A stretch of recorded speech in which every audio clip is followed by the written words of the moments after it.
Hi friends, welcome to my channel. Amar అనాథాశ్రమంలో ఒక చోట ఒంటరిగా నిలబడి ఆలోచిస్తూ ఉండగా రాథోడ్ వచ్చి, ఏంటి సార్ ఒంటరిగా నిలబడి ఆలోచిస్తున్నారు అని అడగగానే, ఆ బాగీకి పొంచి ఉన్న ప్రమాదం గురించి ఆలోచిస్తున్నాను అని అమర్ అనేస్తాడు. అటువైపుగా వెళ్తున్న మనోహరి ఆగి అమర్ రాథోడ్ల మాటలని వింటూ ఉంటుంది. ఏంటి సార్, బాగీ మేడంకి ప్రమాదమా అని షాకింగ్గా రాథోడ్ అడగగానే, అవును, మొన్న తను కోల్కతా వెళ్ళినప్పుడు తనపై అటాక్ జరిగింది.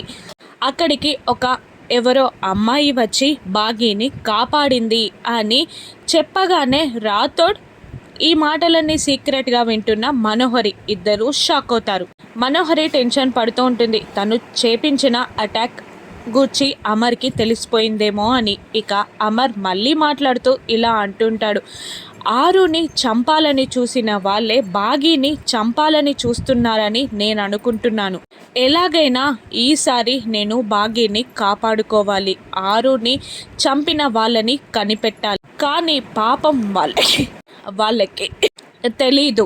ఈసారి బాగీని టచ్ చెయ్యాలి అంటే బాగీ ముందున్న నన్ను దాటుకొని వెళ్ళాలి. నా కుటుంబానికి హాని ఎవరు చెయ్యాలని చూస్తున్నారో నేను కనిపెట్టి తీరతాను, వాళ్ళ అంతు చూస్తాను అని అమర్ కోపంగా మాట్లాడుతున్న మాటలని మను వార్నింగ్ లాగా తీసుకుంటుంది. ఇక మను నిజస్వరూపాన్ని, ఆరు చావు వెనకాలన్నది మనోహరి అని అమర్ ఎప్పుడు తెలుసుకుంటాడో రాను ఎపిసోడ్స్లో చూద్దాం. Thank you for watching.